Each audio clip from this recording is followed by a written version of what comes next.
Hello student, आप सभी का स्वागत है हमारे YouTube channel applied science study point में, जिसमें हम पढ़ रहे हैं अप्लाइड फिजिक्स सेकेंड का चैप्टर 5 स्थिर चुंबकत्व एवं वैद्युत चुंबकत्व, जिसमें हमने पिछले लेक्चर में पढ़ा था एसी जनरेटर और डीसी जनरेटर की कार्यविधि।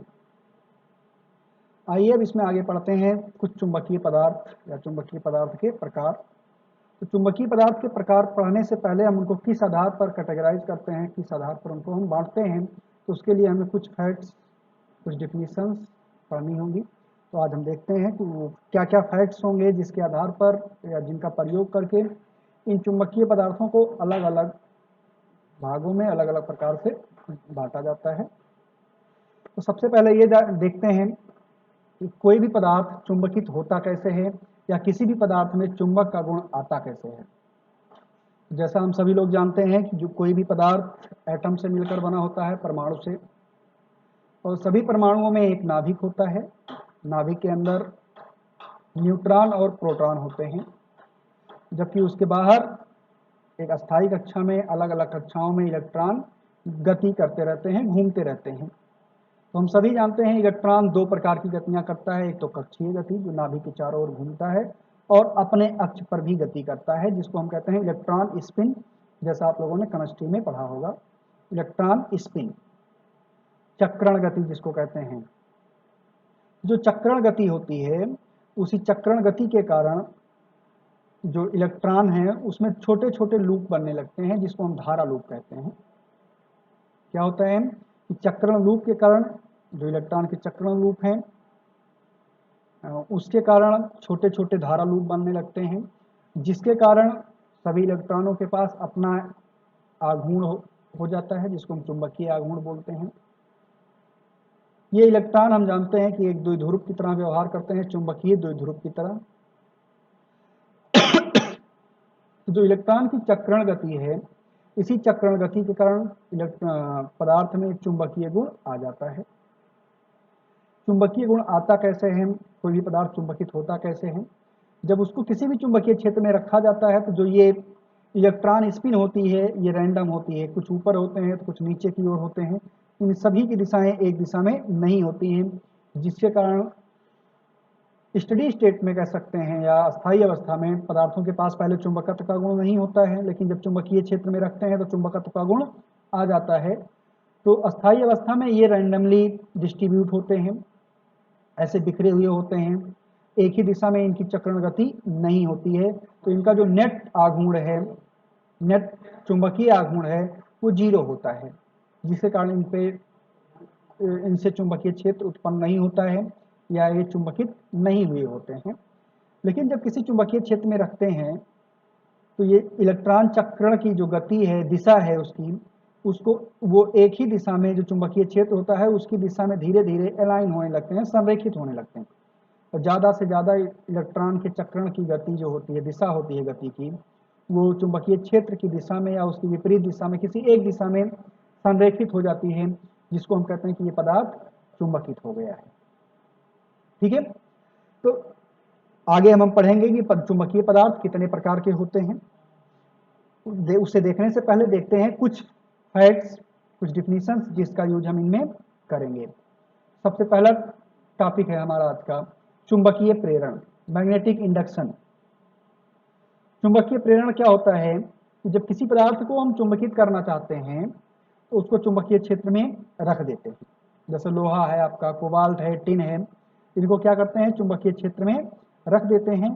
तो इन टुकड़ों के अंदर, इन पदार्थों के अंदर भी, धातुओं के अंदर चुंबक का कुछ गुण आ जाता है। जो ये चुंबक का गुण आ जाता है, इसी प्रक्रिया को क्या कहते हैं, चुंबकीय प्रेरण। तो चुंबकीय प्रेरण को किससे प्रदर्शित करते हैं, बी से, capital B, B for ball जिसको कहते हैं। मात्रक क्या होता है इसका, वेबर प्रति मीटर स्क्वायर। तो आप लोग यहाँ से डिफिनीशन देख सकते हैं, किसी चुंबकीय पदार्थ के प्रति एकांक क्षेत्रफल के लंबवत गुजरने वाले चुंबकीय बल रेखाओं की संख्या को चुंबकीय फ्लक्स तीव्रता का परिमाण या चुंबकीय प्रेरण कहते हैं। तो एक चीज ये भी ध्यान देंगे यहाँ पे, इसको हम और क्या कह सकते हैं, इसको कह सकते हैं चुंबकीय फ्लक्स की तीव्रता का परिमाण। इसका एसआई मात्रक क्या होता है, वेबर प्रति मीटर स्क्वायर या न्यूटन प्रति एम्पियर मीटर। मात्रक क्या होता है? वेबर प्रति मीटर स्क्वायर या न्यूटन प्रति एम्पियर मीटर। ठीक है, दूसरा टॉपिक देखते हैं चुंबकीय फ्लक्स। इसको हम लोग पहले से भी देख चुके हैं। चुंबकीय फ्लक्स के पहले विद्युत फ्लक्स पढ़ चुके हैं, यहाँ पे भी चुंबकीय फ्लक्स पढ़ चुके हैं।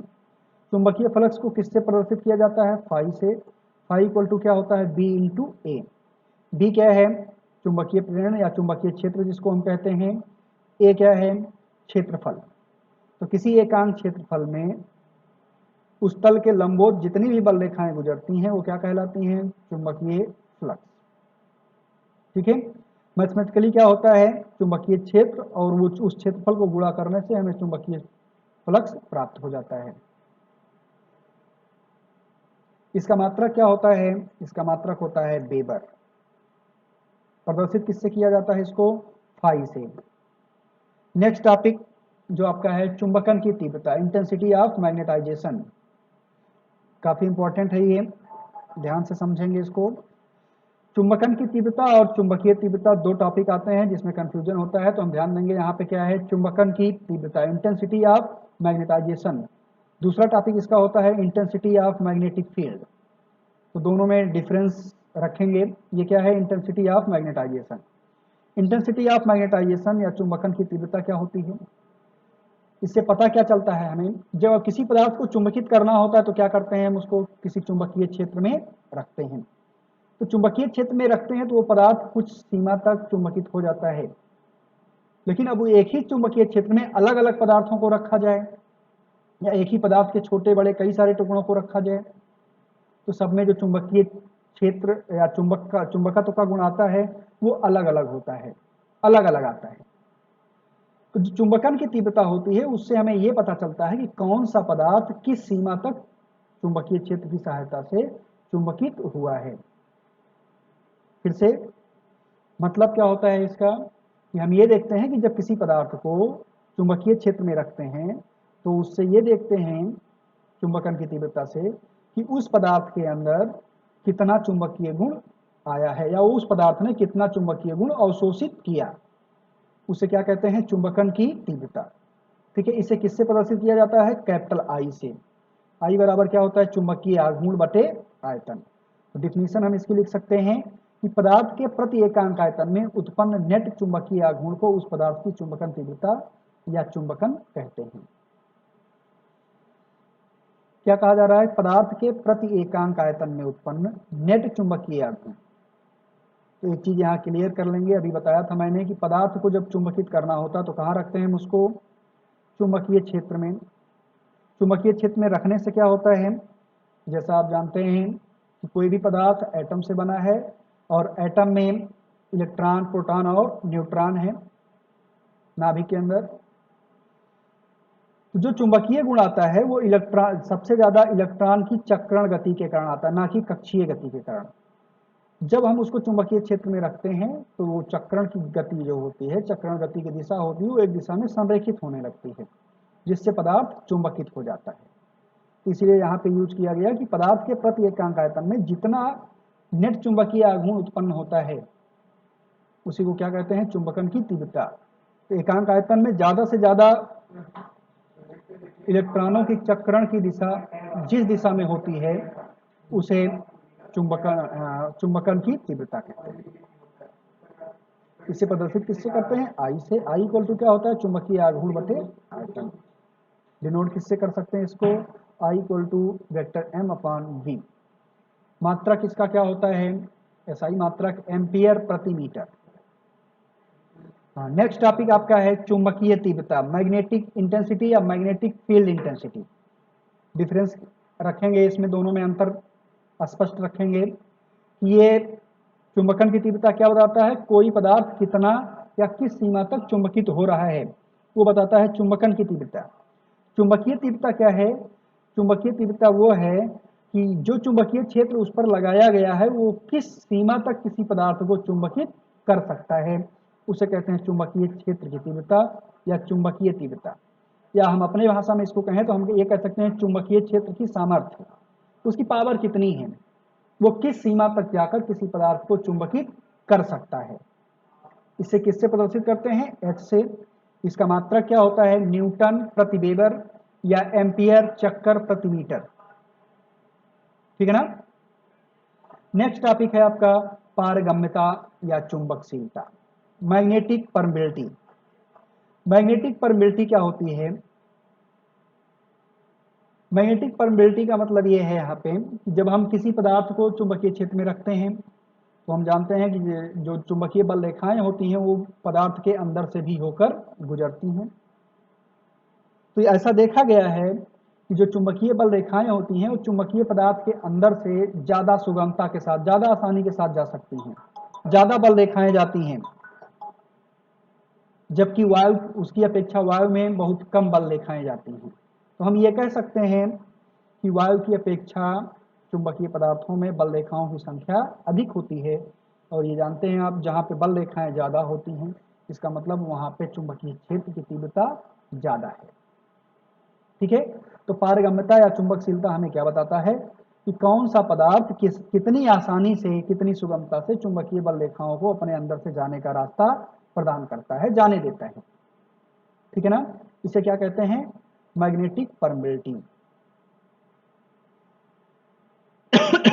इसको निरपेक्ष भी कहा जा सकता है, एब्सोल्यूट मैग्नेटिक परमिबिलिटी भी कहते हैं। इसको म्यू से डिनोट करते हैं हम। डिफिनीशन अगर लिखनी हो तो हम कैसे लिखेंगे? किसी पदार्थ में उत्पन्न चुंबकीय प्रेरण तथा चुंबकन क्षेत्र की तीव्रता का अनुपात उस पदार्थ की चुंबकशीलता या पारगम्यता कहलाता है। म्यू इक्वल टू क्या होता है? B by H. Mu equal to B by H. मात्रक क्या होता है इसका? वेबर प्रति एम्पियर मीटर। ठीक है।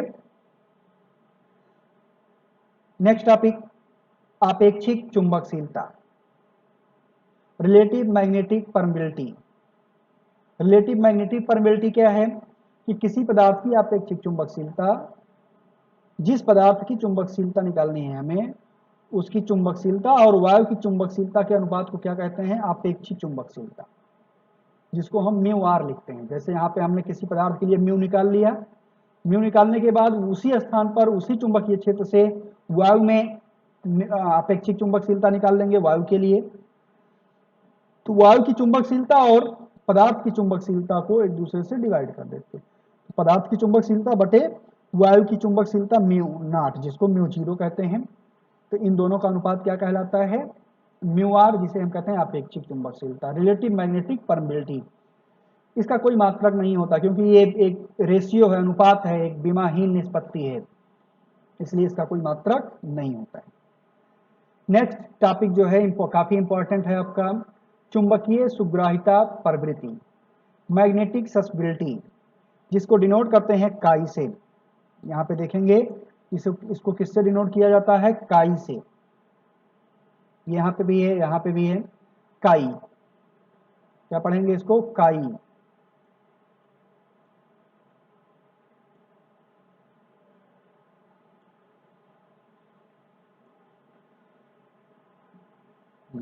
सुग्राहिता प्रवृत्ति क्या होती है? किसी चुंबकीय पदार्थ में उत्पन्न हुई चुंबकन तीव्रता और उस पदार्थ की चुंबक पर आरोपित चुंबकीय क्षेत्र की तीव्रता का अनुपात क्या कहलाता है? चुंबकीय सुग्राहिता प्रवृत्ति। काई इक्वल टू क्या होता है? आई अपान एच। आई क्या है कि जब पदार्थ को चुंबकीय क्षेत्र में रखा गया तो उसमें कितना चुंबकीय गुण आया या पदार्थ ने कितना चुंबकीय गुण अवशोषित किया। एच क्या है?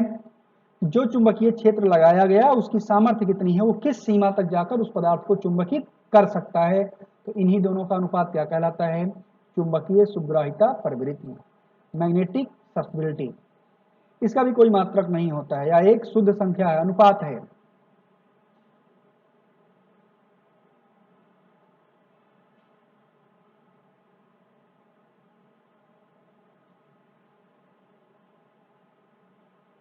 हाँ, तो ये टर्म्स हैं जिनका हम यूज करेंगे, कुछ टर्म्स और आगे आएंगे तो उसको हम जब आगे अब मटेरियल पढ़ेंगे तो उसी समय उसको देख लेंगे।